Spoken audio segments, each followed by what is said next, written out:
A very warm welcome to all of you guys. So welcome back under the lecture 2 of unit 13, in which we are discussing about the dividend theories.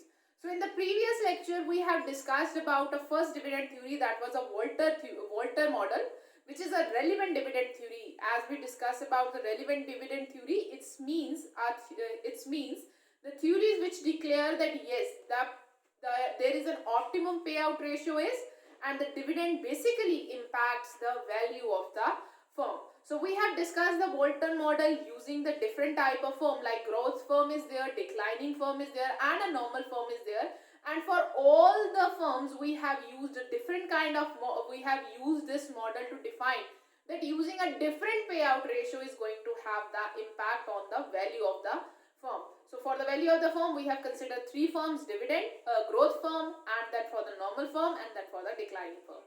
So similarly, after the Volter, we have another model which is a relevant model. It is a Gordon model.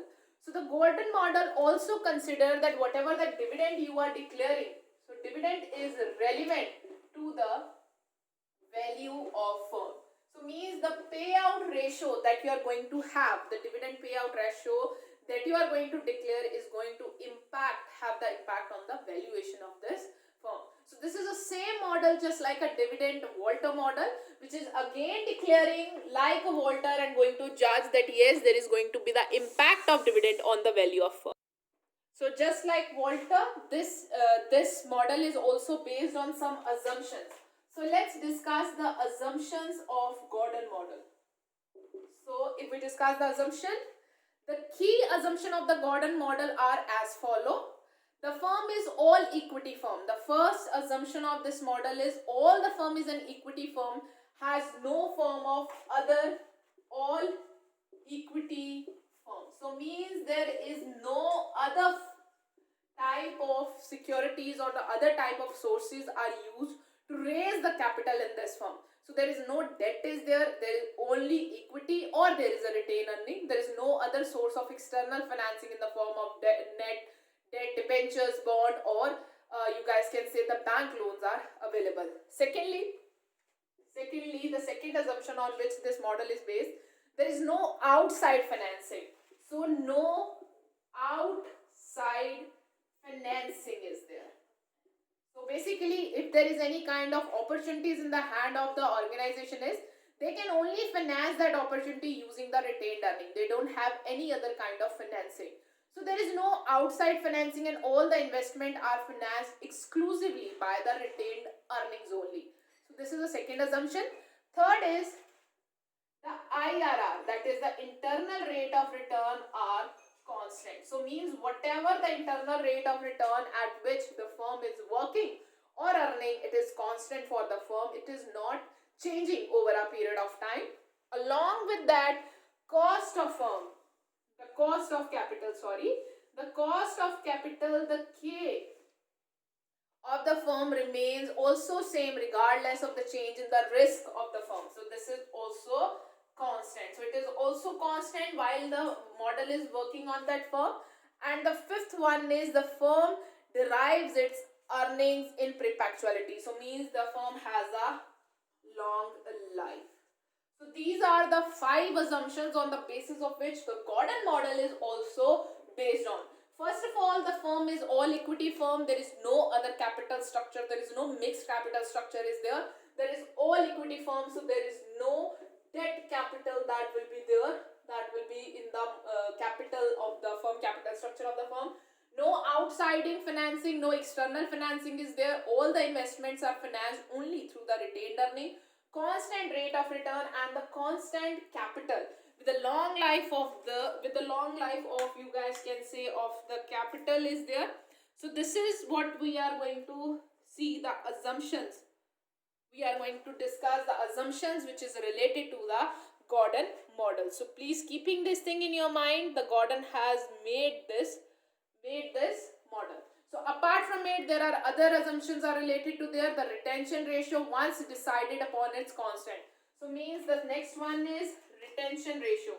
So means whatever the payout ratio is there, once the business have decided that ratio, that is going to be the same.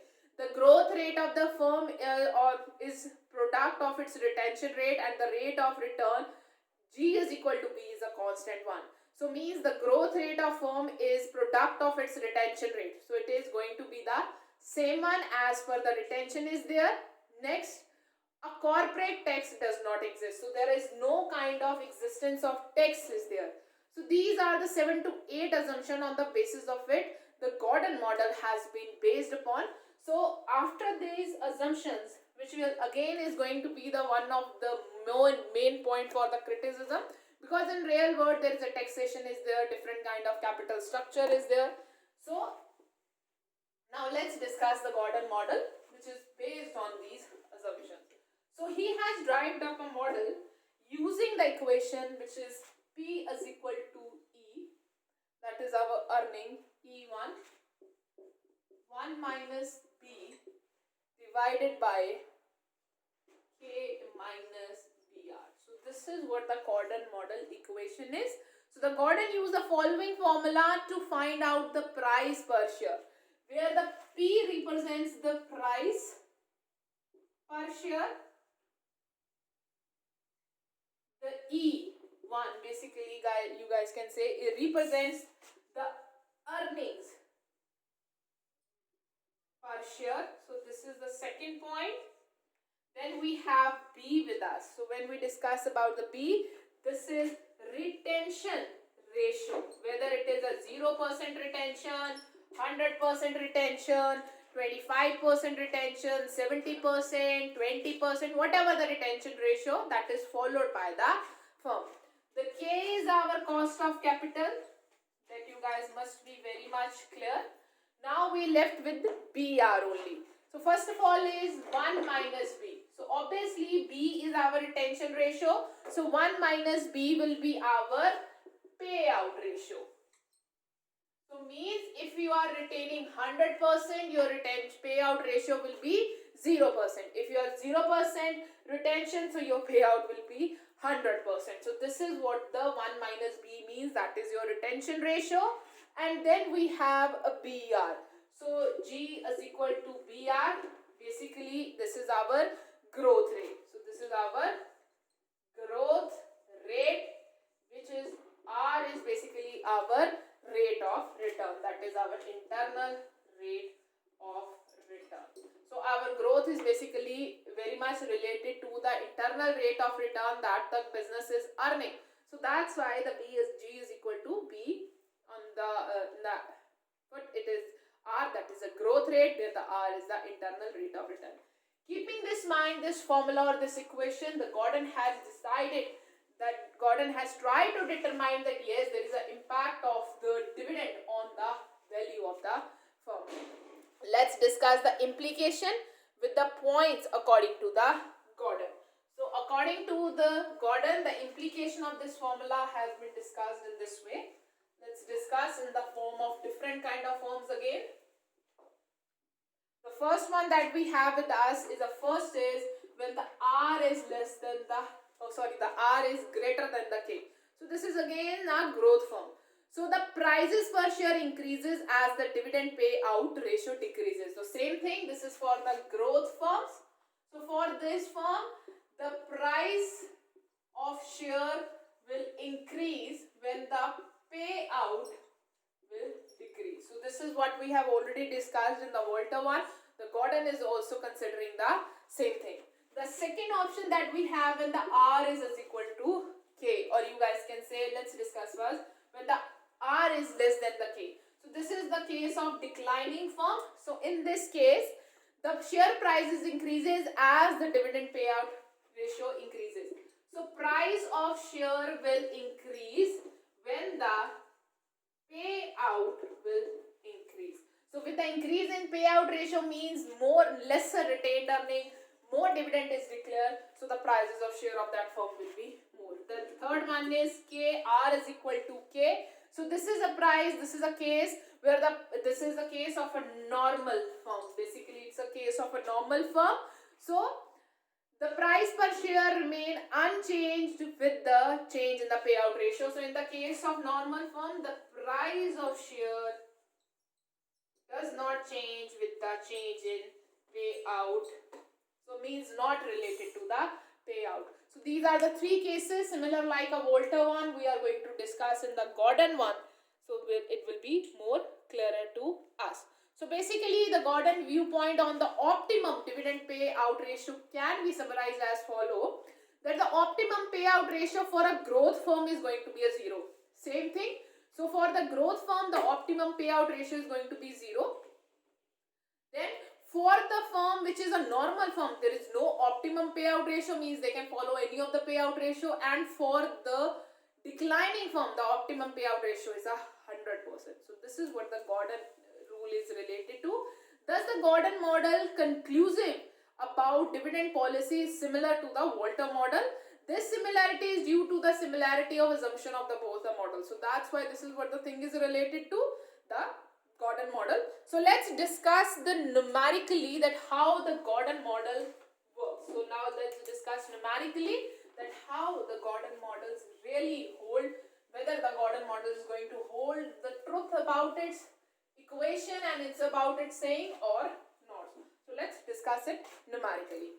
So if the K is given to you guys as 11%, so there is illustration number 2 where the K is given to us as an 11%. Earning per share is given to us as 15. So E is given to us as rupees 15. Calculate the price per share of Sushma Limited, where the R is 12%, 11% and 10%. So there are three cases again given where the R is 12%, then the R is 11% and then the R is 10%. So again three cases for the growth firm, declining firm and a normal firm is given to us. So there are different kind of dividend payout ratio is given to us. Like dividend payout ratio first is given where the dividend payout ratio is basically 10%. So means our retention ratio will be 90%. Second is given to us, the dividend payout ratio is 30%. So means our retention ratio will be 70%. Third, the dividend payout ratio is 50%. So the retention is also 50%. This is what is given to us in the question, and using this information we have to discuss how the Gordon models work. So let's discuss from the first case one by one. We are going to discuss this.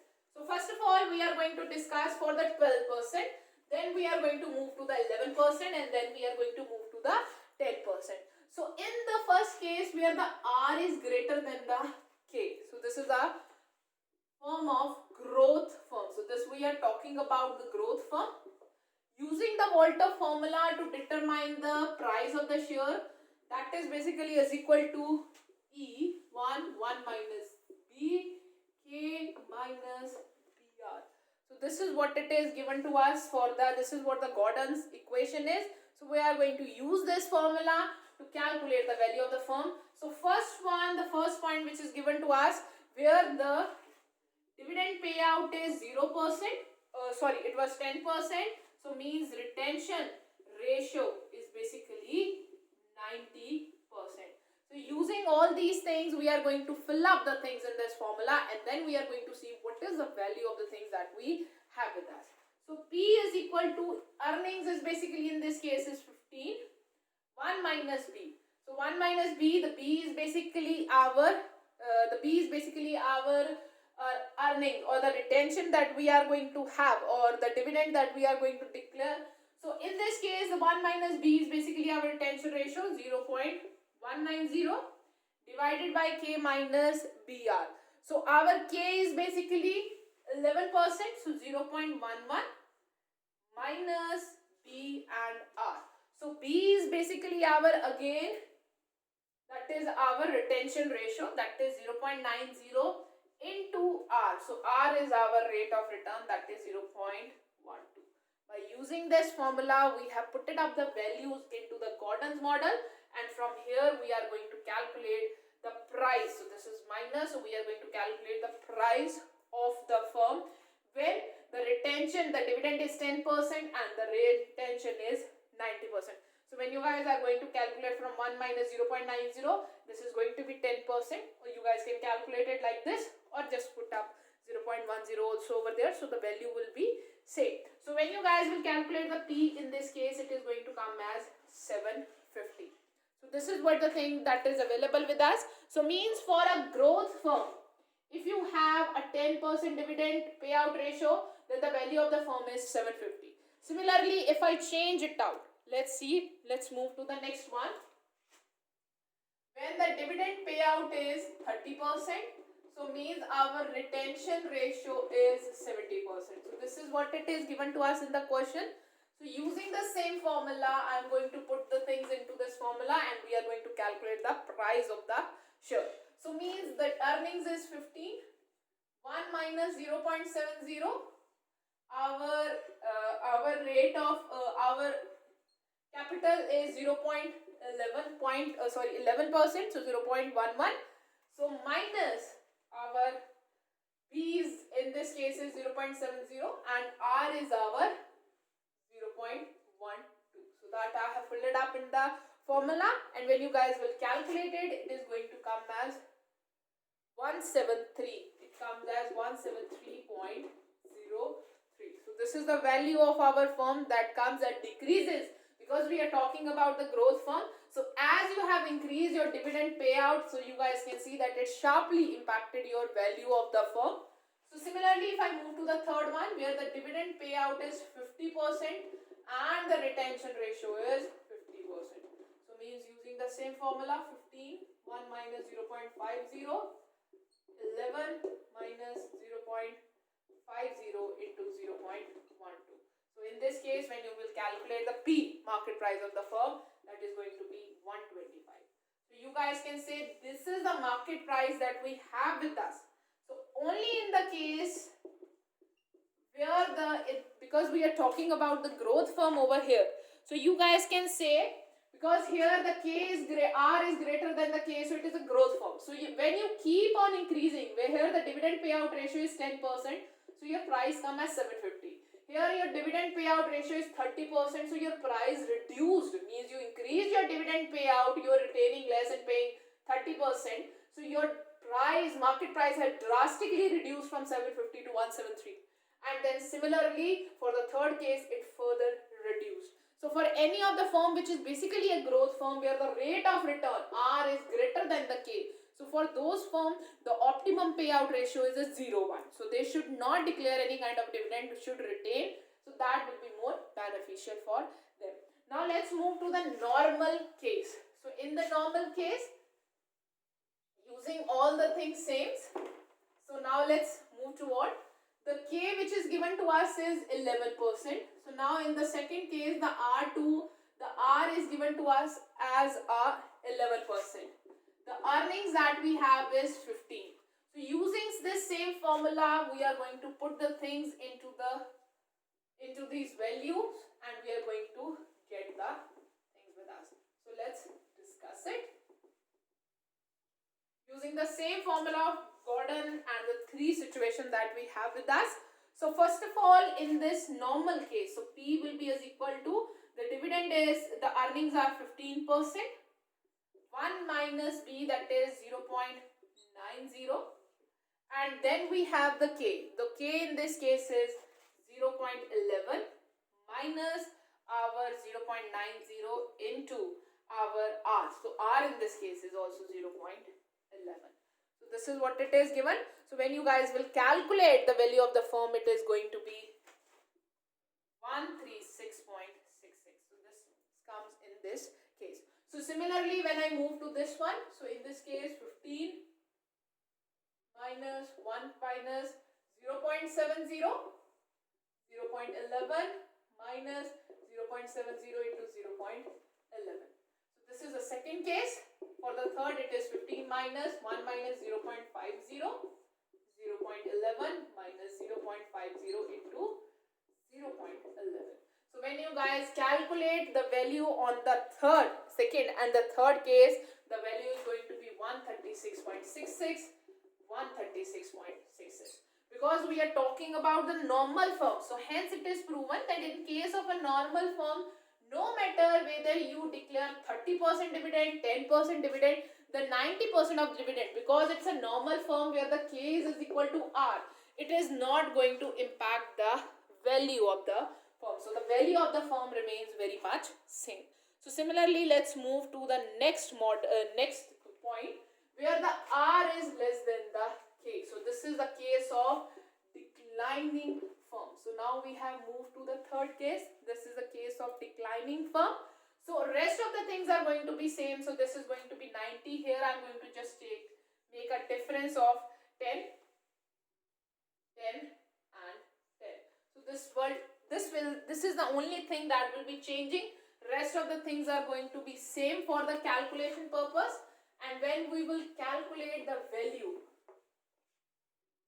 so in this case when we will calculate the value at 10%, the value of the firm is going to be 75%. So moreover, when we will keep on increasing it, for example, if it is come like this, so it is 112.50 and here it is going to come as 125. So as we have this is a declining firm. So as we have increases the dividend ratio, here we are paying 10%, here we are paying 30%, here we are paying 50%.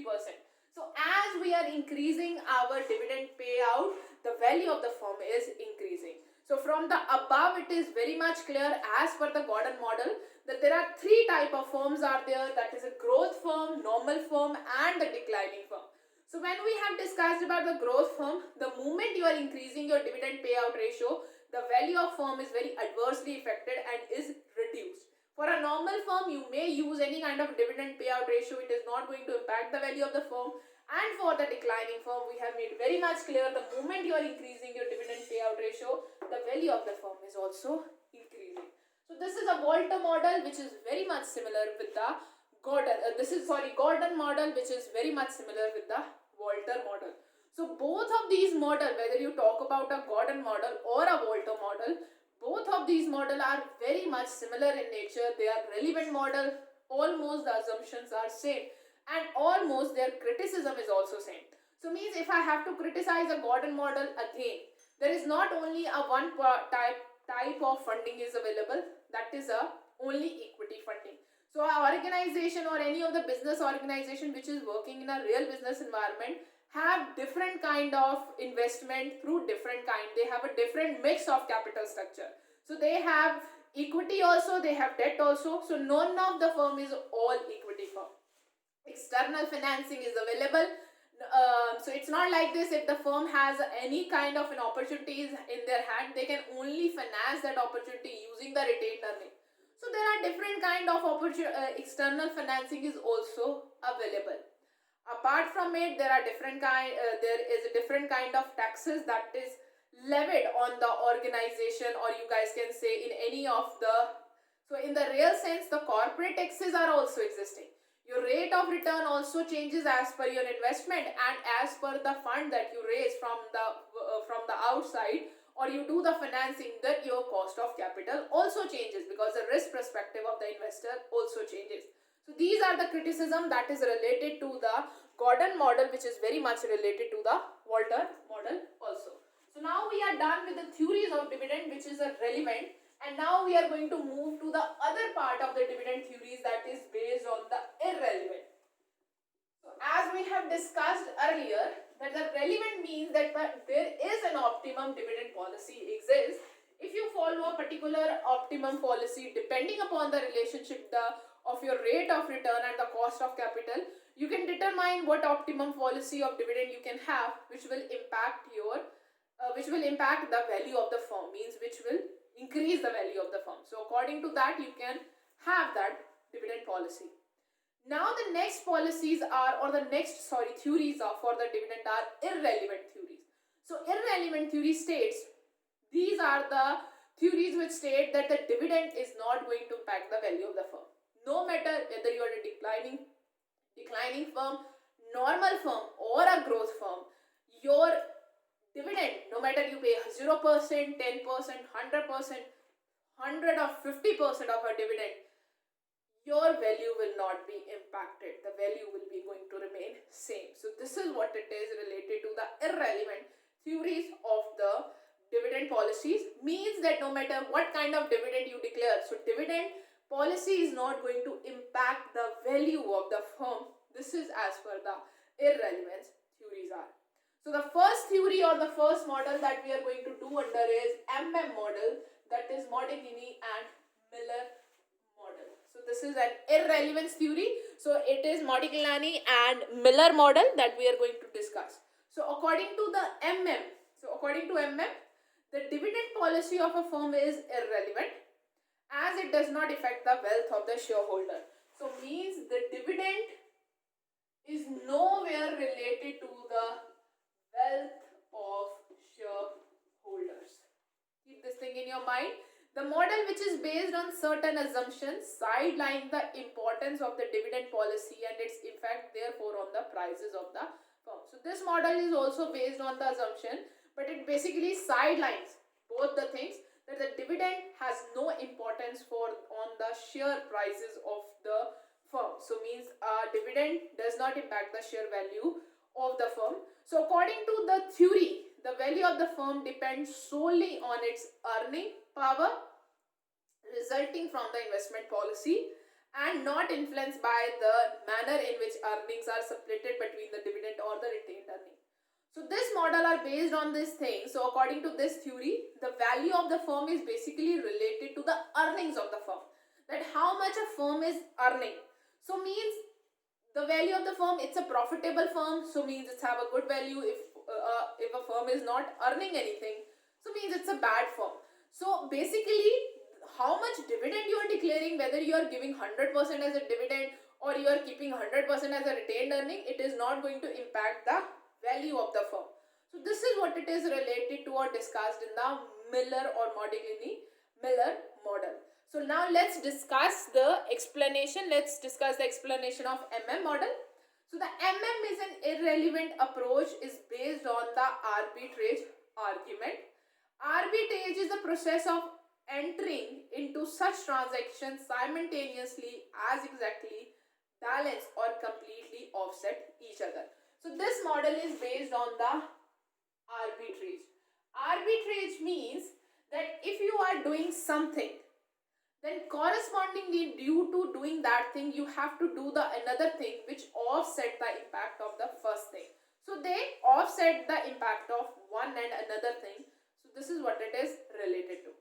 So basically what will happen under the MM approach, let's discuss further. The true transaction in the present case are payable of dividend and gathering fund to exploit the investment opportunities. So in the case of MM approach, the two things that arbitrage each other are first payment of dividend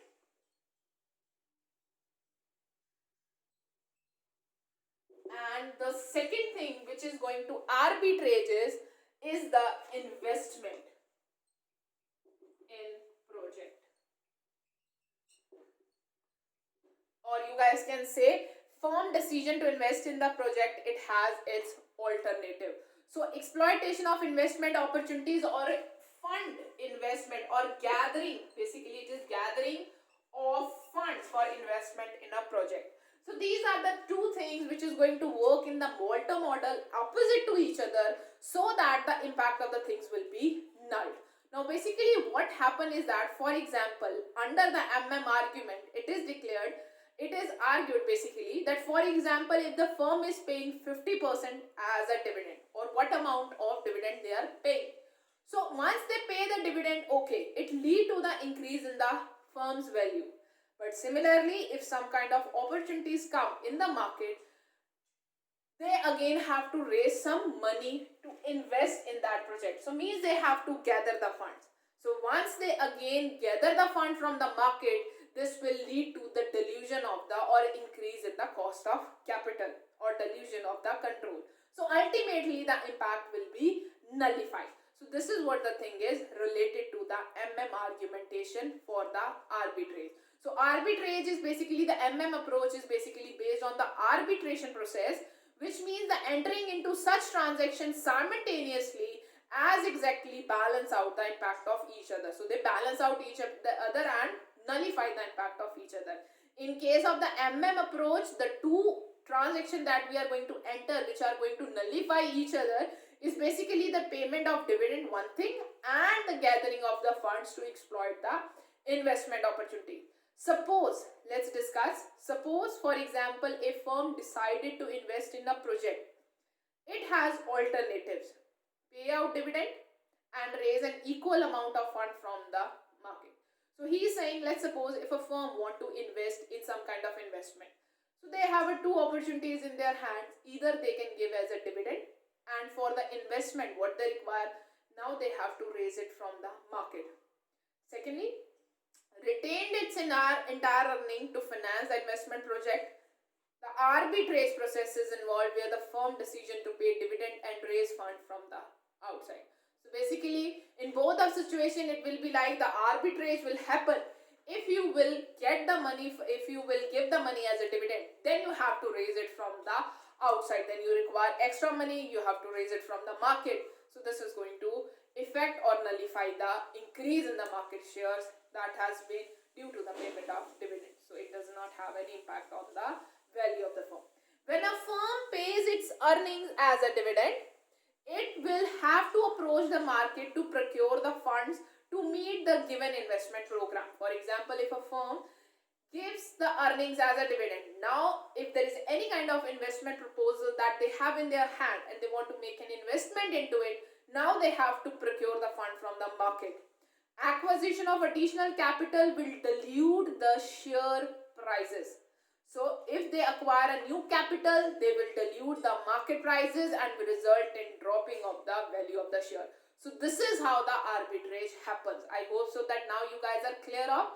For example, if firm have some kind of investment opportunity, they go with the first approach, clearing the dividend and then declaring the dividend. So means once they declare the dividend, okay, it positively impacted the value of the shares and the share prices increase. But now to invest in that opportunity, they have to raise the money from the market.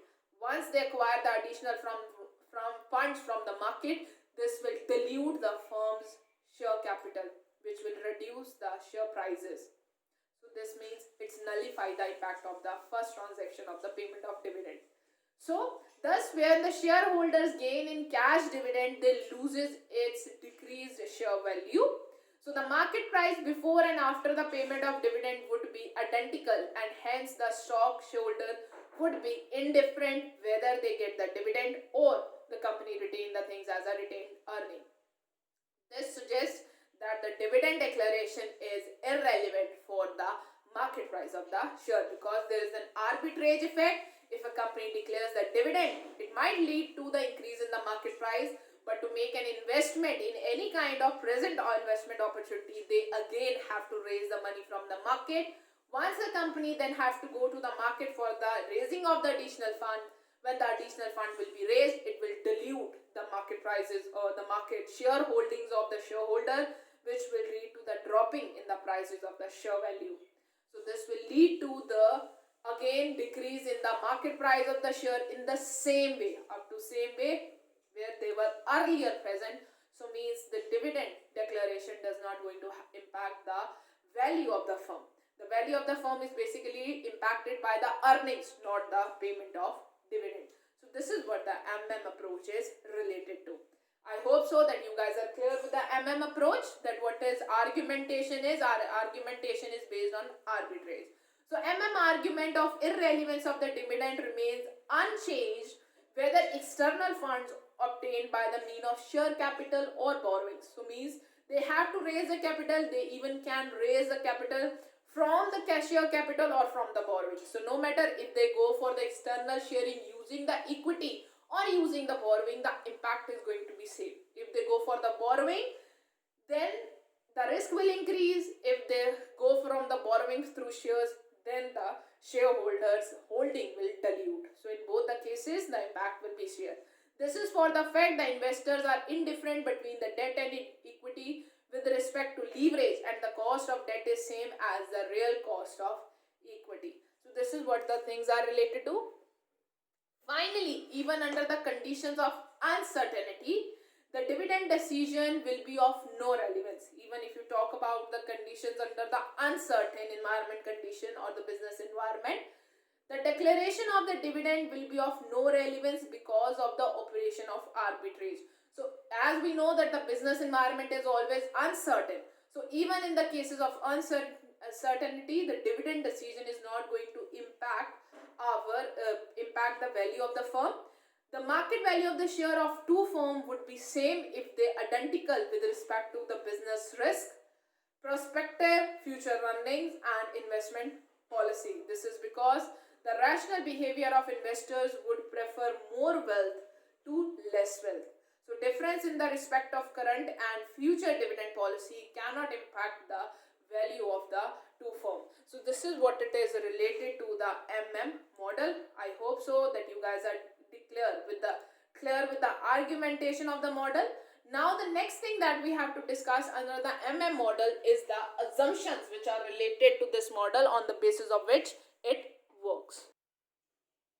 Now let's discuss the assumptions of the model. So the first assumption is the capital market is perfect. So the first assumption of a Miller model is that the capital market is perfect. So mean by the perfect capital market is that all the investors, those who are in the market, are rational and all the information is freely available. So means all the investors, those who are working in the market, have a same level of information. Nobody has more information. None of the investors have a lesser information. So investors are rational as information is freely available.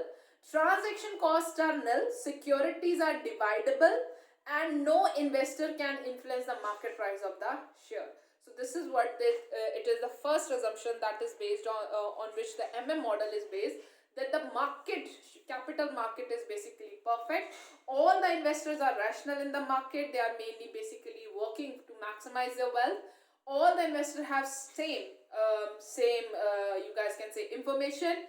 There is no transaction cost is available, applicable, and the investors, none of the investors is that big which can influence the market. So this is the first assumption on the basis of which works.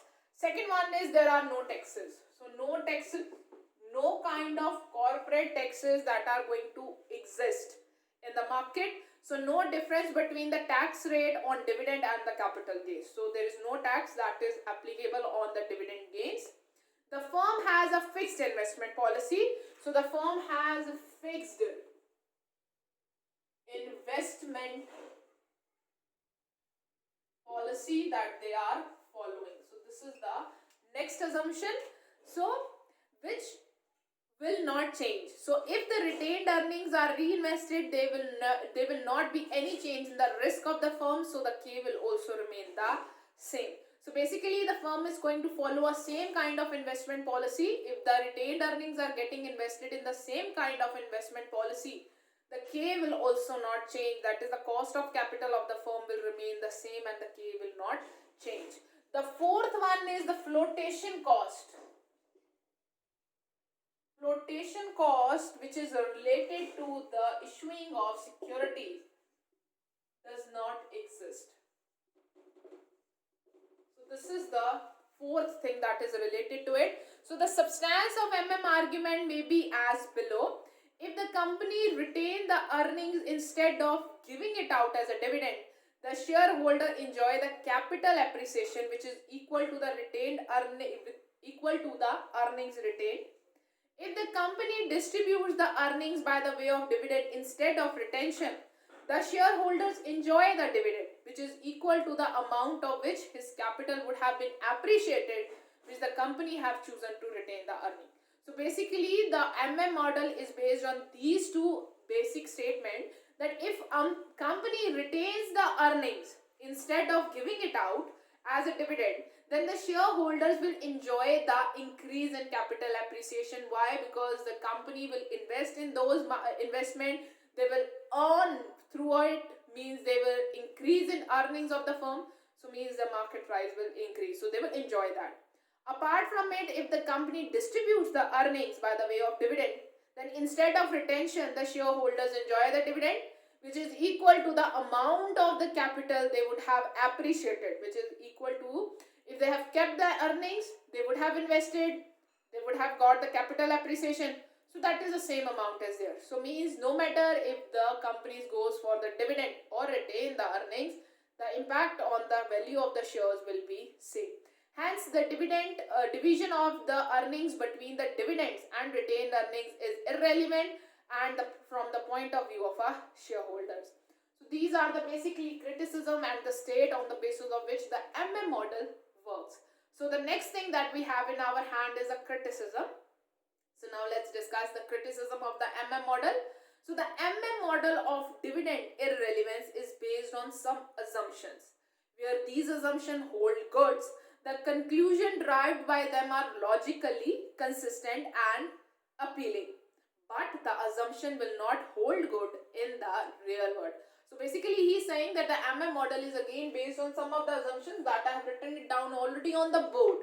But when we discuss about them, the whole MM model might have been a very much logical model and an appealing model, but basically these assumptions really does not hold good when we talk about these assumptions in the real world.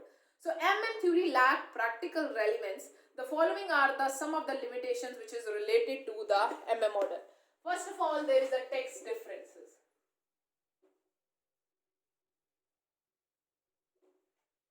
So first thing is that the MM assumptions that there is a no taxation that exists as far from the reality.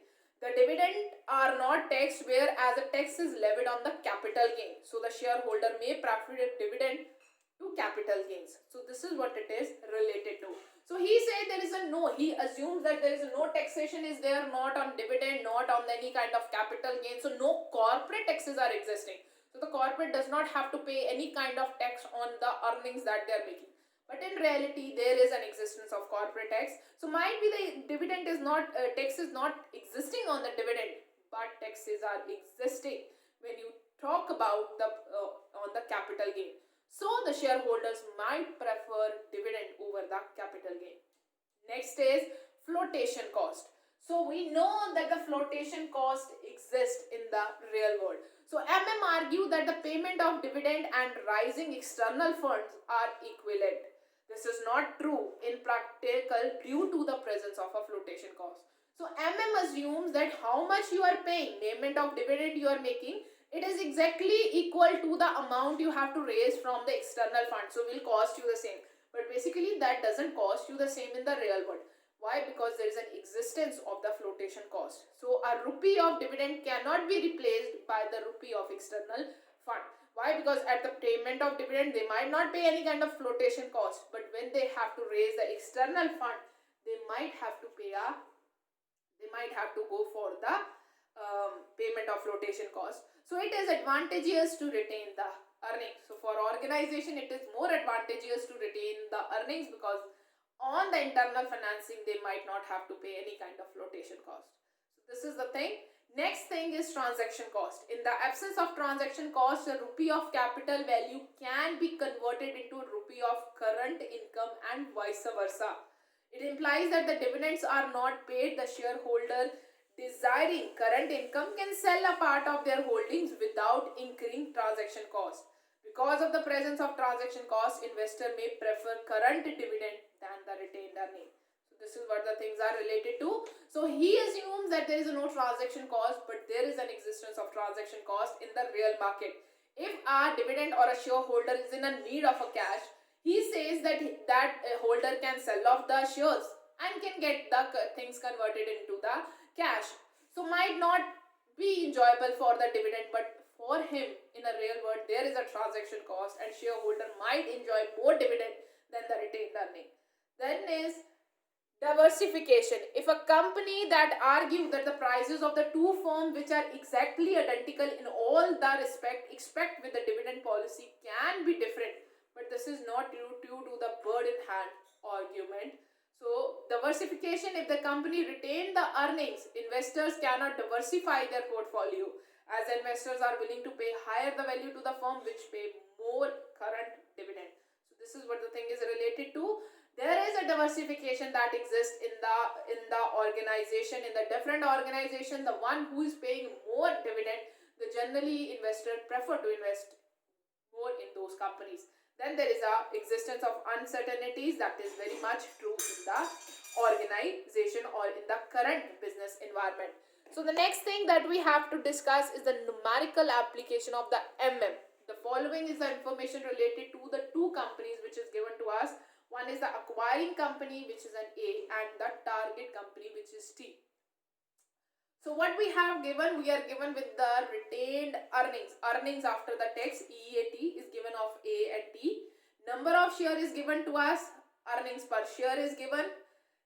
PE ratio, payment payout to earning ratio, is given to us 5/10.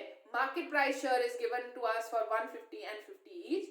Based on the evaluation of T and A has agreed to offer 65 rupees per share to T. That is 30% premium over the pre-merge market price. So these are the two companies which is going to merge with each other of 50 rupees.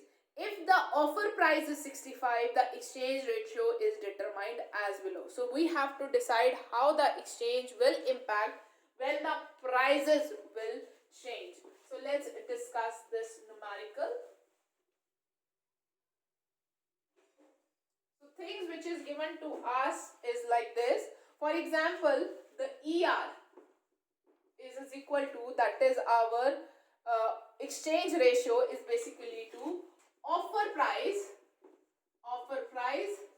divided by the share price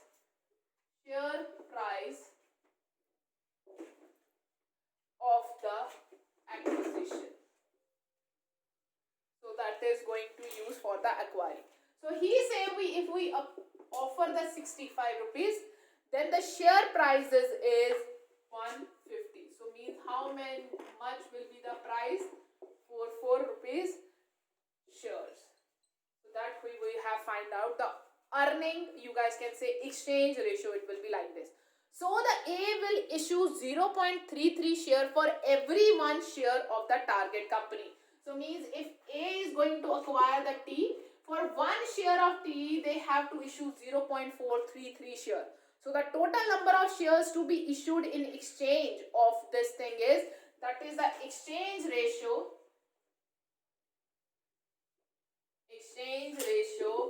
into, that is the number of shares of T company. So the exchange ratio we have find is 0.433 and the number of shares of that company was 2 lakh. So it means that the A has to issue 86,666 shares to acquire the T company if they are offering the price of 65. So this is what the numerical is related to. So A will have to offer 86,666 shares to acquire the T company. The earning per share of the company, the earning per share of the surviving company after the merger is calculated below. So means that if you combinedly now calculate the earning per share of that company, so the earning per share will also be impacted. So how they will be earned? So you guys have to calculate the earning per share, the combined earning.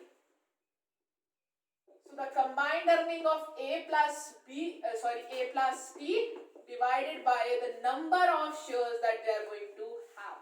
So the combined company is going to be, combined earning is 60 lakh of A plus B, and the number of shares for A it is, they have 5 lakh shares and they have to issue 86,666 more shares to acquire the T company. So in above case, the EPS, the earning per share of A, will increase from rupees 10 to rupees 10.22. So this is how we are going to see that whether by making an offer at 65 rupees, whether we should acquire the T or not. So if A will acquire the T at a price of 65, offer price of 65 against the number of shares or per share, then it will be beneficial for it. They can increase its earning per share from 10 to 10.22.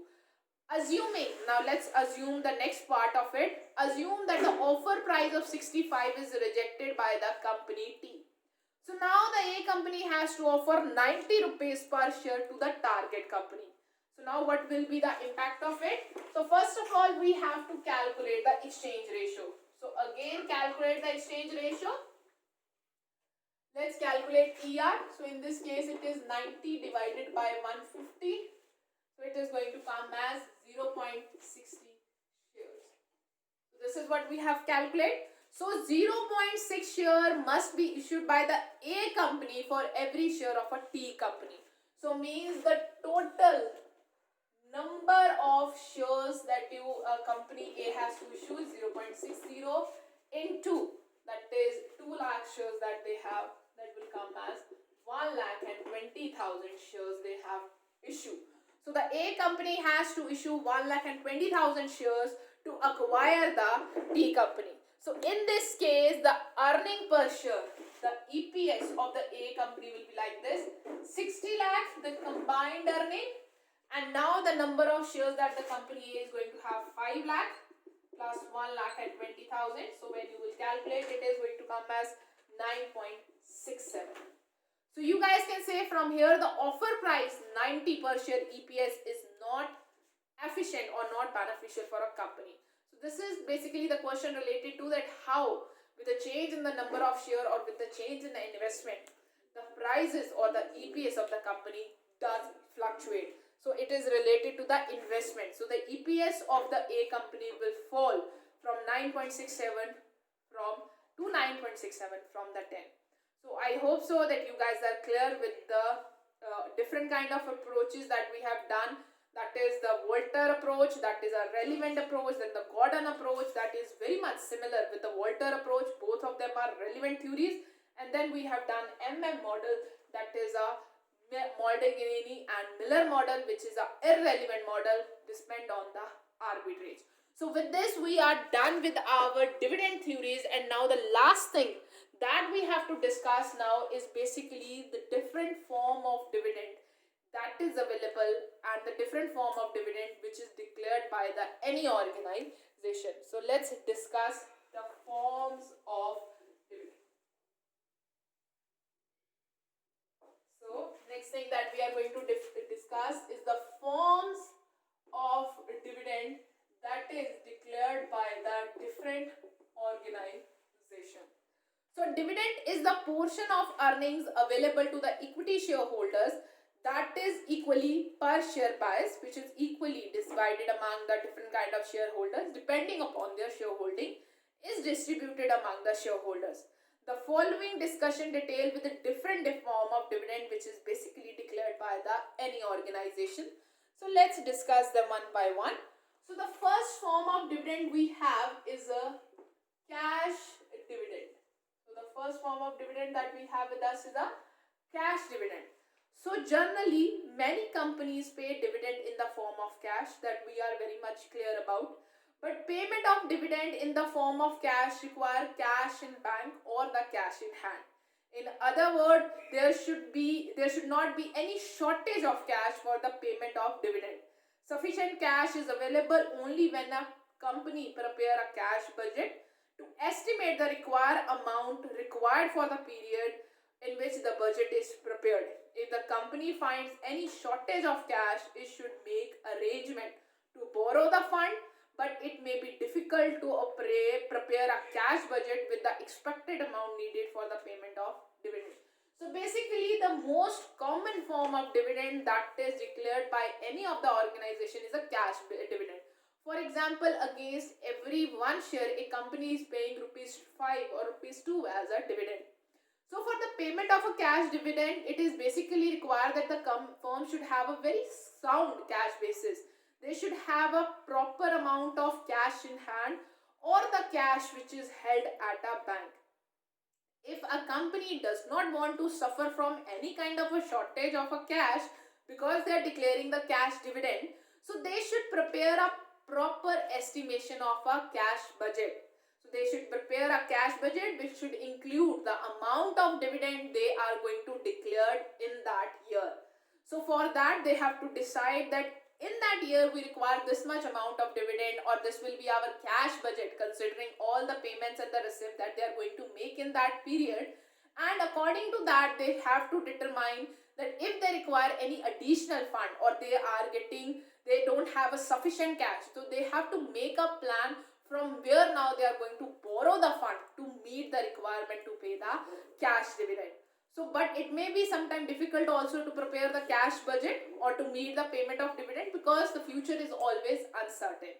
So I hope so that you guys are clear with the cash budget. It is the most common form of budget, cash dividend basically, that it is the most common form of dividend which is declared. Generally, many companies pay dividend in the form of cash, very normal base, but the payment of dividend in the form of cash require quite a huge amount of fund in the hands of the organization.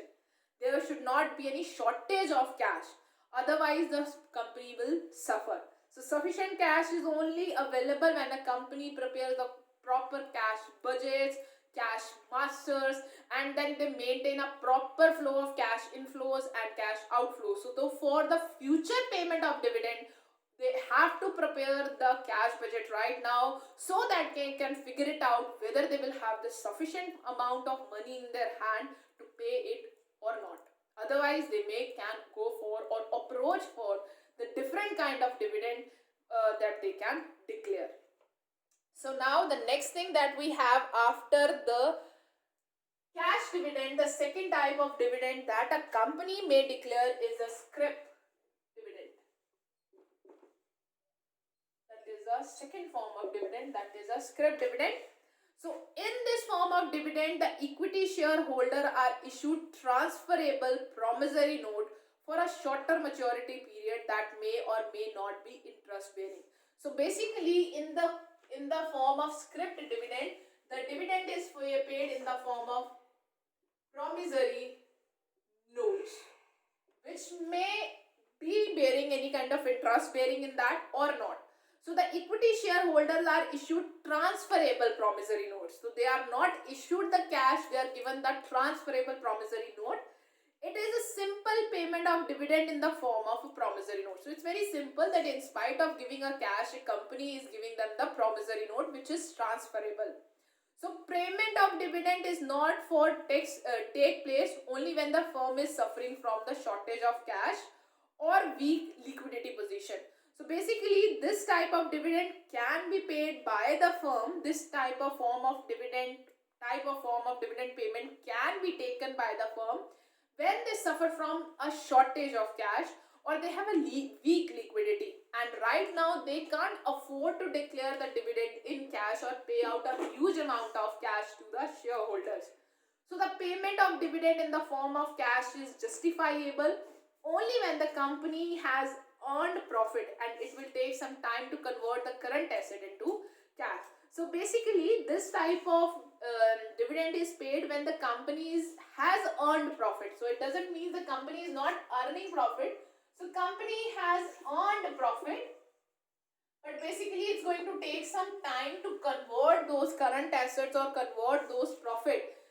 Maybe that sales that they have made in the form of credit. So they don't have a cash right now, but after a certain period they might convert these credit sales into a cash. So means they will get the liquidity, and at that time they will meet their promise in the form of promissory note. So this is what the scrip dividend is. I repeat it again. It is a form of dividend where the equity shareholder does not get the cash, but they get the transferable promissory note, which is basically for a short period maturity, maybe for 30 days or maybe for a 60 days period, and may not be interest bearing. So may not have any kind of interest related to them, or in some of the cases the interest must be paid for 30 days or 60 days period. It is a simple payment of dividend in the form of promissory note. So the payment of dividend in this form take place when the firm is suffering from shortage of cash or weak liquidity position. So payment of dividend in the form of cash is justifiable only when the payment companies has earned the profits and it will take some time to convert the current asset into cash. So for those companies, they may go for the scrip dividend. So this is basically called a scrip dividend, where the company, in spite of making a cash payment as a dividend, they pay promissory note. They give promissory note to the investors. So after the scrip dividend, the third form of dividend that we have in our hand is a bond dividend, which is also a very common form of dividend, which is used by form of dividend declaration, which is used by the companies. Both scrip dividend and bond dividend are very much same, but they different in the term of maturity. Bond dividend carries longer maturity, script dividend carries shorter maturity. The effect of both the form of dividend on the company is the same. The bond dividend bear interest. So on the script dividend, there might be an interest bearing, there might not be an interest bearing, but the bond dividends are interest bearing. So in spite of giving the promissory notes to the shareholders in the form of dividend, the company may give the dividend to the shareholders in the form of issuing the bonds to them, in the form of debt securities, or in the form of issuing the bonds to them. So both the script dividend and bonds are very much same, but basically the bonds are going to have a longer maturity period, the maturity period which may be for 5 years, or they may can trade the bond with somebody else, because both of them are transferable. Promissory notes are also transferable and the bonds are also transferable. So in this case, in both the cases, the bond can be there and the bonds are going to be an interest bearing ones. The bonds are going to be an interest bearing one. So promissory note script dividend may be an interest bearing or may not be an interest bearing one. So after these type of dividend, the next type of dividend that we are going to have. So now we are going to discuss the next type of bond dividend that a company may declare is in the form of property. Property dividend. This is the next type of form of dividend a company may declare. So the name itself suggests that the payment of dividend takes place in the form of property. In the other word, the payment of dividend in the form of asset it is. This form of dividend takes place only when a firm has assets that are no longer necessary in the operation of the business and the shareholders are ready to accept the dividend in the form of asset. This form of dividend is not very much popular in India. So basically, in spite of giving dividend in the form of bonds or issuing the new script or promissory note or the cash dividend, if a company have any kind of a current fixed asset which is not usable to them any further, and the shareholders are okay with adoption of that, so they may use this form of dividend, so that they will take the share of whatever they will get from the selling of that current that asset, and they will get the money on that behalf. So this is what the property dividend is. The fifth one of the also most popular form of dividend, is a stock dividend. Stock dividend, that is through the issue of bonus share. So that is also a popular form of dividend. So the stock dividend is a payment of dividend by the issuing of bonus share. So additional share of common stock to the ordinary shareholders is declared. In other words, the distribution of bonus shares to the stock instead of a cash dividend. So basically, instead of paying cash, you can declare bonus share. So means, for example, if somebody is holding up 1 share, they may get 0.5 half share as a bonus share. So means if you are having two as a share, if you are having 2 shares in your hand, then means you will get 1 share as a bonus share. So similarly, if you have a 50 shares in your hands, so you will get 25 shares as a bonus share. So this is what do you mean by the stock or the bonus shares, by the issuing of one more type of share. So these are the things which is related to the things in this chapter. With this, we have finished off our chapters of the dividend policies, in which we have discussed about the different theories of dividend, like in the form of Walter Gordon. We have discussed about, we can say, MMM, that is an irrelevant theory, and then we have discussed the different form of dividend that the company can use to declare the dividend. We have cash dividend, we have scrip dividend, we have bond dividend, property dividend, and a stock dividend. So with this, we are done with our third unit of this financial management. I hope so that you guys are clear with it. If you guys have any confusion, then you guys can even ask in the comment sections also. Thank you so much, guys, for your time. Have a nice day ahead.